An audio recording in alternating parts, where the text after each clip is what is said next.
ఈ దినమే నీ శుభదినం, ఆనందించి నే స్తుతించెదను.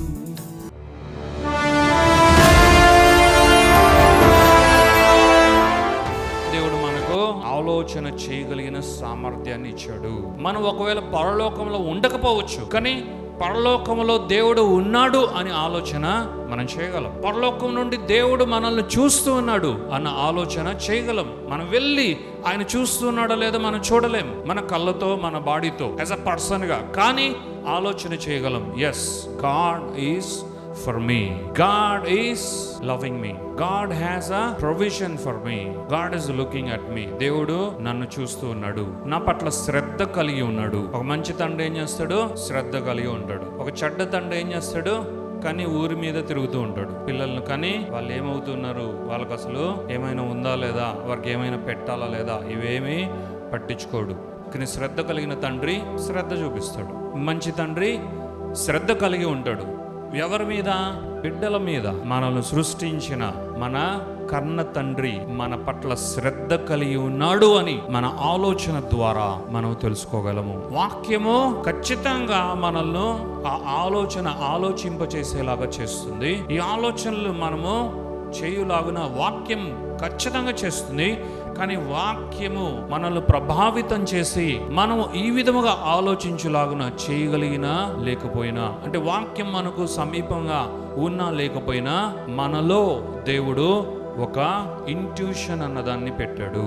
మనలో దేవుడు ఒక దైవ జ్ఞానాన్ని పెట్టాడు. అది ఎప్పుడు కూడా దేవుని వైపే ఇలా చూపిస్తుంది.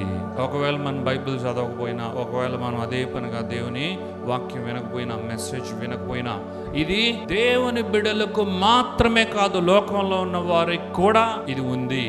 కాకపోతే దేవుని బిడ్డలైన వారికి ఇది అత్యంత పవర్ఫుల్ గా పనిచేస్తుంది. లోకంలో ఉన్న వారికి కూడా ఇంట్యూషన్ పనిచేస్తుంది. ఈ దైవ జ్ఞానము, దైవ ప్రేరేపితమైన జ్ఞానము పని చేస్తుంది. కానీ వాటిది లిమిటెడ్ కాబట్టి, అది కరప్ట్ అయిపోయిన స్పిరిట్ నుండి అది బయలుదేరుతుంది కాబట్టి వాడు దానికి మించి చూడలేడు, ఒక బౌండరీలోనే చూడగలడు. అయితే దేవుడు ఉన్నాడు అన్నది మాత్రం వానికి తెలుస్తూ ఉంటుంది.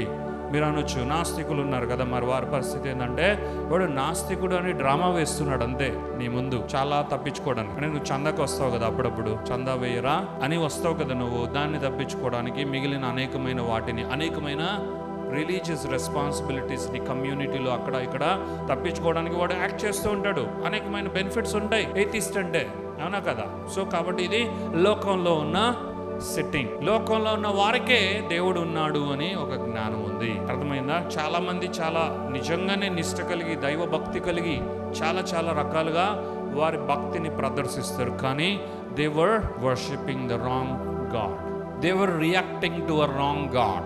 వారు దేవుని కావాలని కోరుకుంటున్నారు, కానీ సరి అయిన దేవుణ్ణి వారు చేరుకొనలేదు.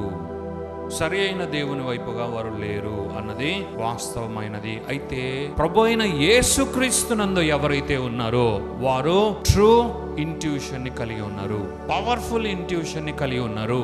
వారు మరింతగా దేవుని గూర్చి తెలుసుకునే యొక్క పరిస్థితిలో ఉన్నారు.